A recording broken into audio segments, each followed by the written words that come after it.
Setelah membuka aplikasi SPSS, lalu klik variable view. Pada kolom name paling kiri, pengguna telah mendaftarkan 3 variabel penelitian. Yang pertama, modal, diberi label atau simbol X1 pada kolom label.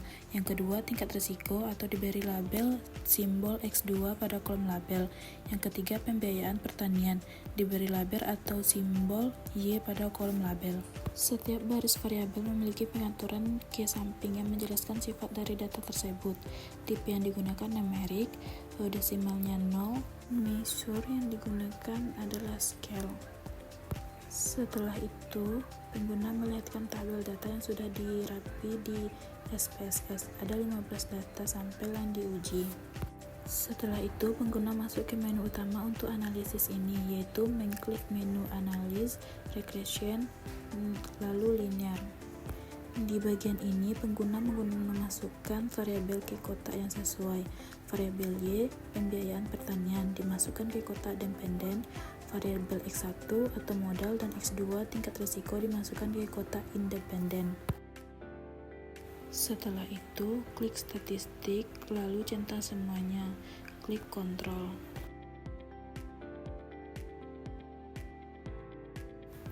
Setelah itu, klik plot, lalu centang histogram. Setelah itu, klik continue. Lalu klik OK untuk menampilkan hasil yang seperti ada di SPSS tersebut.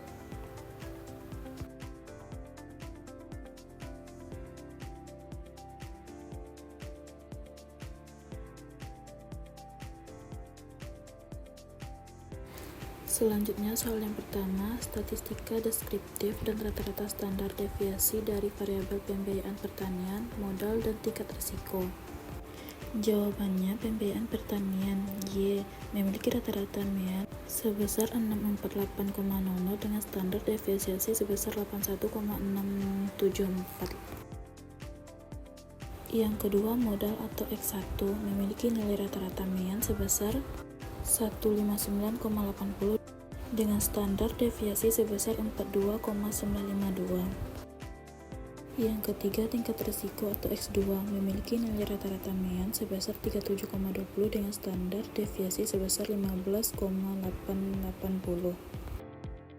Yang kedua, jelaskan analisis kolerasi apakah ada hubungan antara A. Pembiayaan pertanian dan modal atau RY X1, B. Pembiayaan pertanian dan tingkat risiko atau RY X2, C. Modal dan tingkat risiko atau RY X1 X2.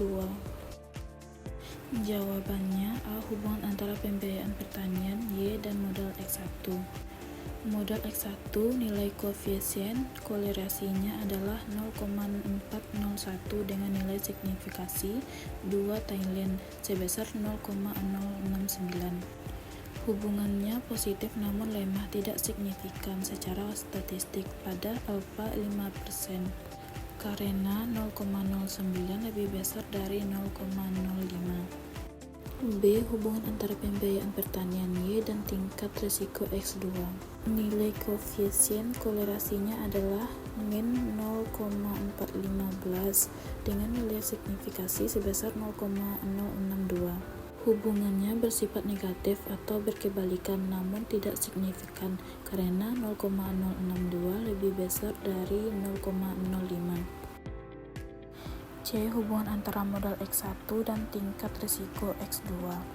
Nilai koefisien kolerasinya adalah min 0,243 dengan signifikasi sebesar 0,382. Atau tidak ada hubungannya signifikan antara kedua variabel independen ini. Yang ketiga, tulislah model regresinya Y sama dengan A tambah B1 X1 tambah B2 X2. Jawabannya, nilai konstanta A sama dengan 615,497. Koefisien X1 atau B1 sama dengan 0,607. Koefisien X2 atau B2 sama dengan min 1,735. Maka model regresinya adalah Y sama dengan 615,497 tambah 067 X1 tambah 1,735 X2. Yang keempat, prediksilah total pembiayaan pertanian Y yang diperoleh jika modal X1 sebesar 180 dan tingkat risiko X2 bernilai 25.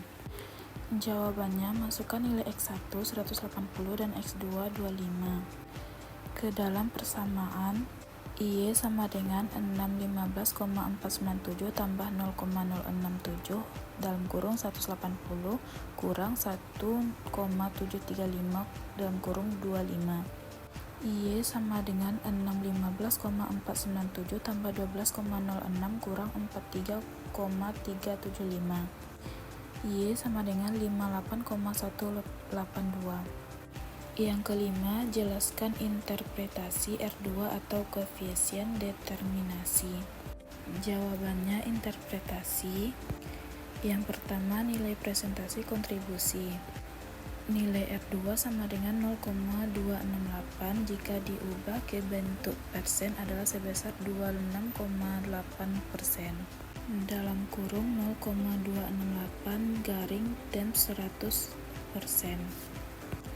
Hal ini berarti bahwa variabel independen yaitu modal X1 dan tingkat risiko X2 secara simultan dalam kurung bersama-sama memberikan pengaruh atau kontribusi terhadap variabel independen pembiayaan pertanian Y sebesar 26,8%.